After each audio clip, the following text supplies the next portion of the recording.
In this election cycle, the People's National Party is talking about time come! Time come! Time come for what?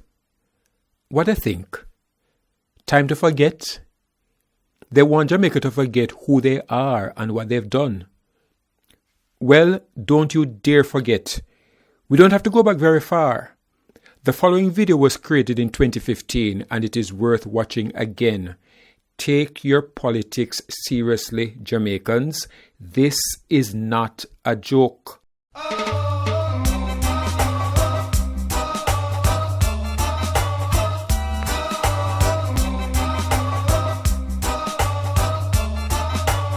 You can call me an optimistic Jamaican. I expect the Jamaican economy to grow in the region of 1%. Why? Because we have the 1% party in government. Can Jamaicans expect accelerated levels of growth, much faster levels of growth than the average 1% you managed in your 18 and a half years in office? Well, the first thing is that there's a stark difference between our ideologies. The PNP actually manages the economy and the JLP does not. Did you notice that Miss Hannah is very articulate and hardly ever stutters in her presentations? I do not believe it is coincidence that she stuttered there. In fact, she could have choked on that sentence. The PNP actually manages the economy and the JLP does not. We actually had 13 years of the 18 years that we were in office for positive economic growth. What is also interesting is that we gave to the JLP our debt at 104%. We had reduced poverty to 9.8%, the lowest in our history. What have they done with it? They've grown the debt to over 130%. I've always admired her for being quite articulate. She also needs to be commended for bravery. Only a super brave PNP politician would dare to speak about growing the debt in comparison with the JLP. They've lost over 90,000 jobs. They've had 14 consecutive quarters of no growth. The topic to be addressed in the next video is the global recession that the PNP apparently wants Jamaicans to forget. We have managed in times of the IMF, and we've also had growth in that time, and we've also had record foreign direct investment in that time as well. The one additional point I'd like to add to that, the issue of ideology is about outcomes. The People's National Party remain focused on people power. It is seen in the delivery during the 18 years of new schools built, new hospitals built, new community centers built. So far, well, everybody at home knows the last time a school was built. Thank you very much, Mr. Mr. Price is reputed to be a very brilliant young man. One of the PNP's brightest minds' response to economic management is the building of hospitals, schools, and community centers.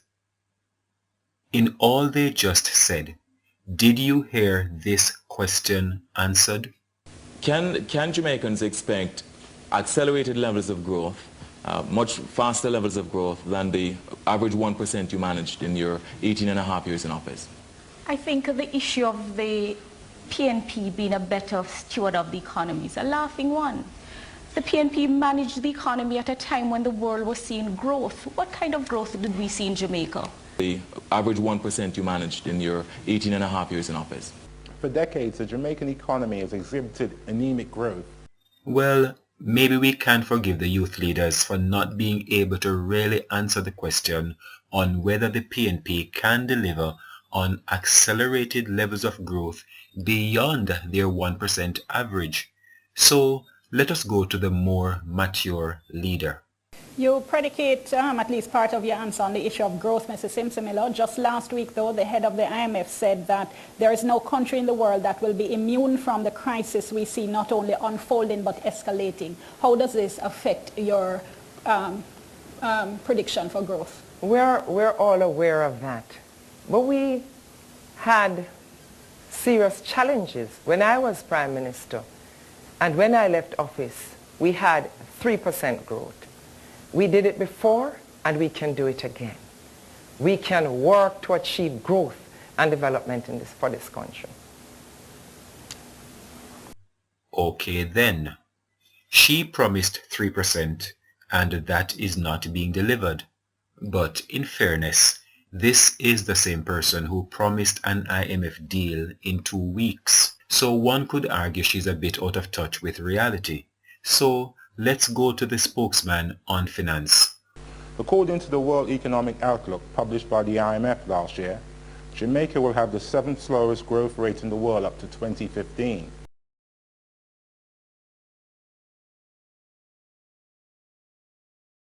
Therefore, if your party were to return to office on December the 29th, how does it intend to stimulate growth in ascending order of priority 3, 2, 1? Well, first of all, I think it is important that we have a predictable macroeconomic framework.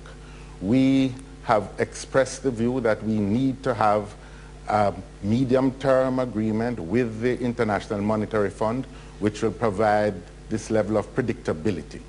We also believe that the tax reform is very important to this process, and we have to contain our fiscal expenditures quite significantly. In addition, we think there are some other critical agendas. Energy. We need to also engage in a packaging of entities, underperforming entities within the state, and divest them and put them in productive hands. On top of that, we also think that it is very important to identify critical industries, ICT, agro-processing, manufacturing, to name just a few, and our cultural industries, and to provide adequate support, both technical and financial, that would enable these sectors to move forward. And of course, we believe an emergency employment program that will not only help stimulate aggregate demand, but also help restore some measure of social calm is an essential element in all that needs to be done in the immediate period going forward. So there you have it. From none of the 3 debates did you hear of any plan for strong economic growth. So naturally, we are just limping along, naturally, around the PNP average. What more could we have expected? Can Jamaicans expect accelerated levels of growth, much faster levels of growth than the average 1% you managed in your 18 and a half years in office?